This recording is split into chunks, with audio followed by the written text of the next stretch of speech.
Recordarás que cuando mencionamos el significado de morfosintaxis, la palabra griega sintaxis podía traducirse como orden.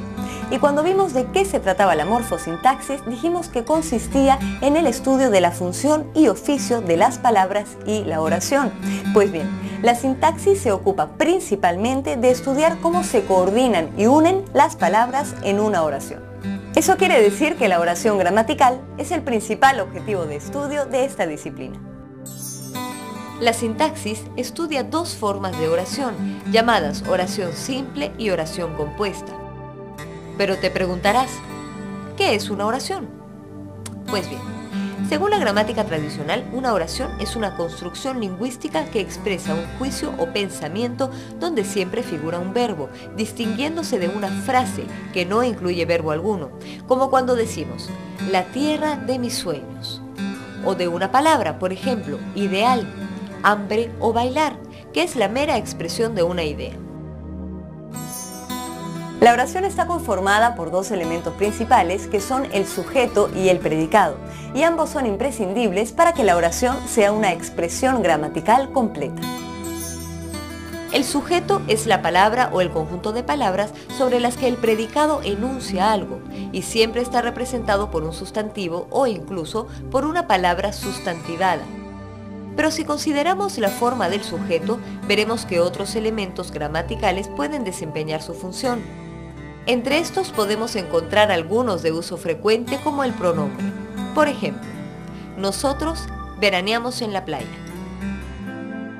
Un adverbio pronominal, por ejemplo, hoy será un buen día. O un verbo infinitivo, por ejemplo, fumar en ayunas es muy perjudicial. Por último, no resulta incorrecto que hallemos al sujeto al final de una oración, como en el ejemplo siguiente, les duele el golpe. Esto se debe a que por lo general nos hemos acostumbrado a colocar al sujeto en el comienzo de la oración, pero ponerlo al final enfatiza no la acción, sino el efecto de la acción, y por tanto es correcto gramaticalmente. La otra parte de la oración, el predicado, puede definirse como aquello que se dice, niega o afirma del sujeto y constituye una función característica del verbo. Existen dos clases de predicados. Los predicados verbales, que tienen al verbo como núcleo de lo que se predica del sujeto. Por ejemplo, explica la lección.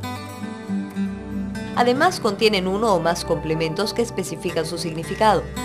Estos complementos del predicado verbal son: complemento directo, que nombra a la persona, animal o cosa sobre la que recae la acción del verbo. Por ejemplo, la ha roto Ana. Complemento indirecto, que indica a la persona, animal o cosa como destinatario que en la oración recibe la acción. Por ejemplo, Ana ha regalado una rosa a mi madre. Complemento circunstancial, cuando expresa en la oración distintas circunstancias en que se realiza la acción verbal. Por ejemplo, dejó el abrigo en el perchero. Por último, el complemento preposicional que completa el significado del verbo. Por ejemplo, hablaron de sus cosas.